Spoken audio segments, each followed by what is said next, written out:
Hello and welcome back to the Retail Podcast. Today, I'm with UNCROWD, and some of you may know Richard from, I think it was during lockdown, where we did the first podcast episode.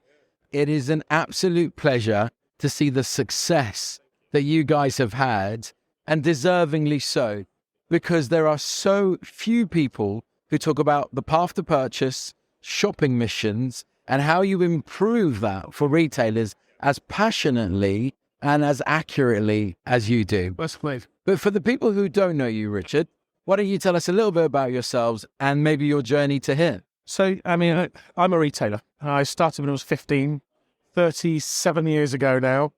And I've always loved a really simple question in retail, which is why UNCROWD exists, which is what makes a person choose that store instead of that store? What makes a person open your web page first or your app first or park at your end of town? What makes that happen? And we haven't had a metric that does that, explains that properly. I wrote a couple of books about retail that have been very successful with Smart Retail, 4 editions, 22 languages. And for that, I thought we must build a metric as an academic exercise. And so I hunted down the world's best tools, and eventually we made a combination of kind of how do you create an unbiased, experienced data set across all retailers that would allow you as a retailer to see where you fit on that continual performance. But it was just an idea, and I put it out there, and people constantly came and said, this looks like a customer analytics business. So here we are 4 years later, but it is a customer analytics business, and it is the only customer analytics business that is able to do a very simple thing, which is essentially provide the causality of choice that NPS, Net Promoter System, lacks across all of your competitors. And that's what we do is if you're Target here, for example, we can actually show you through the same data set where Walmart are beating you and why, where you're ahead and why, where Amazon are beating your lunch and why. And that kind of equality of data is the big breakthrough. It's the same data we're assessing Walmart on that we're assessing you on at Target. I'm really curious in terms of the event and the number of retailers you must have met in the last 2 years.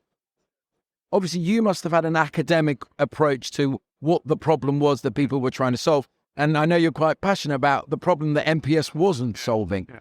So with all of your engagements, what do you think retailers are doing right or wrong in terms of when they're coming to you saying, we want to do this better? There's a couple of things that really come to mind. The first is, I think probably the first time ever in my modern part of my retail career, we're really seeing big retailers get back to this idea of anything I invest in, anything I do anywhere in the business must help me shift another box.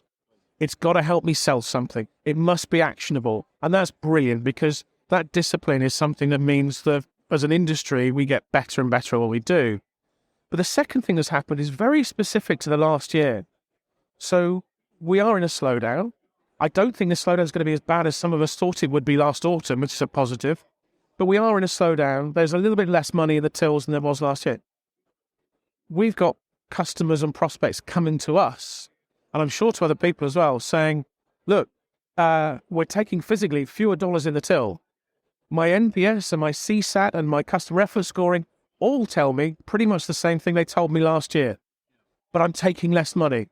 Therefore, what I thought was the real story is not the real story, and I need to start again.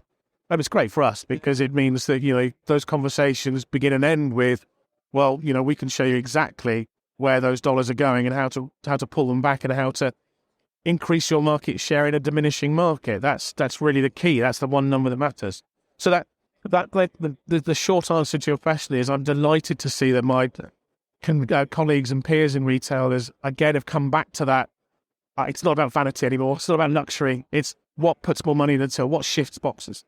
Yeah, I mean, there's 2 points there just to touch on. I've been blown away by the positive sentiment in the US economy. And there was a press analyst briefing yesterday. Again, positive sentiment. Today in the keynote, everyone agrees that it's going to get tight. I must admit, I thought there was going to be we're going to go over the edge. Well, we'll see. But in a recent LinkedIn post, she talked about data sets and anonymized data sets from all of, I can't remember, you said like 100 plus? So for one of the ones we've been talking about recently is mainstream apparel. in the UK, and we've ever so quietly gathered 1.1 million individual observations across the 18 most important retailers in their marketplace. We know more about those retailers right now and the experience they deliver than they know about themselves, and even more importantly, than they know about each other.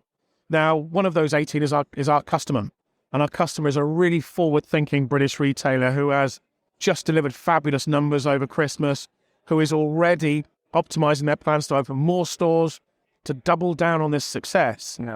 But that million-plus observation points, each one of those is potentially actionable. What our software does, what our platform and our algorithm does, is rise to the surface, do these three things.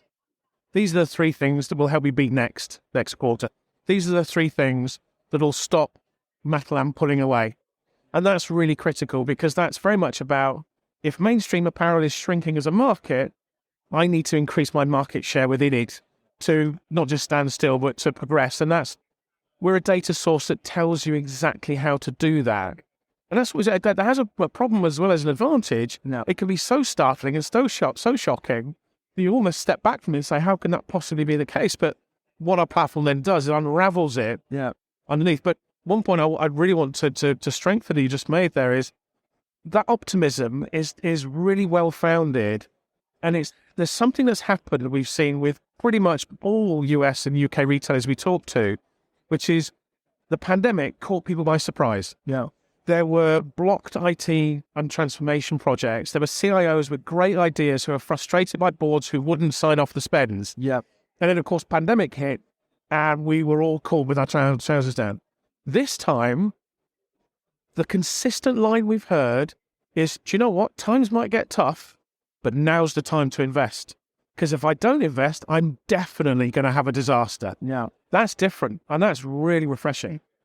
Again, Louis Vuitton keynote, that was exactly the point that they made. In 2008, they were one of the few organizations buying companies, investing in technology, and therefore they saw the accelerated growth post. We did 6 months in Louis Vuitton's Paris-based accelerator last year.